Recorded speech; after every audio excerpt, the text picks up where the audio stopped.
हरे हरे रोचना चिरैया तो भैया से कही दे तू हो।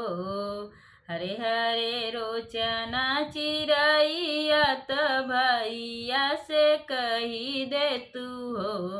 चिरैयन कर बहिनी ठाढ़े आंगनवा तरहिया निहारई हो। चिरैयन कर बहिनी ठाढ़े आंगनवा तरहिया निहारई हो। हरे हरे रोचना चिरैया तो भैया से कही दे तू हो। हरे हरे रोचना चिरैया तो भैया से कही दे तू हो। चिरैयन कर बहिनी ठाढ़े आंगनवा तरहिया निहारई हो।